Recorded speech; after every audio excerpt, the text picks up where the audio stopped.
The United Nations is trying to evacuate at least 140 aid workers from the Yemeni capital amid fighting that has cut off the airport road but is awaiting approval from the Saudiled coalition, UN and other aid officials said on Sunday.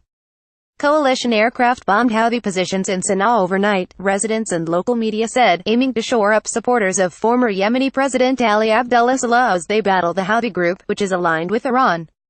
It was the fourth day of clashes in which dozens have been killed, the Red Cross said.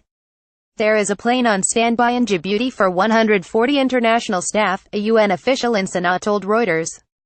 About half were from non-governmental organizations, he said.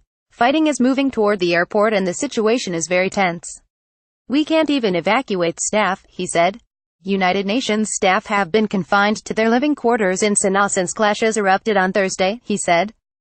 Shells were falling near the UN compound in Sanaa on Saudiled Street on Sunday, with one source on the scene saying stray bullets had hit the compound. The compound is empty as staff had been told to stay at home and not report to work. Another aid worker with an independent agency in Yemen, who declined to be identified, said the UN was planning to evacuate as many as 180 UN and other aid workers, but UN officials considered the airport road was not safe enough. Russell Geeky, a UN humanitarian spokesman in New York, said the UN planned to reduce the number of non-essential staff in Sanaa, but they could not yet safely move, and exact numbers were unclear due to the fluidity of the situation. We are very concerned by the clashes in Sanaa city, which have reportedly resulted in civilian deaths and have negative implications for the humanitarian response, Geeky said in an email response to Reuters. At present, fighting is restricting movement within the city, including on the airport road. The airport remains closed with Sanaa residents holed up in their homes. Clearance to land at Sanaa airport has yet to be received from the coalition, who control the skies over the Houthi-controlled capital, aid workers said.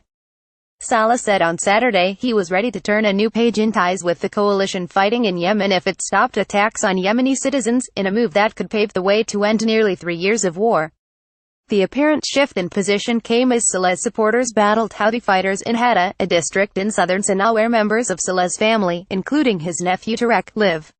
In Geneva, spokeswoman Elodie Schindler of the International Committee of the Red Cross said in light of the current chaotic situation, the ICRC is looking to downsize staff presence in Yemen to a core team.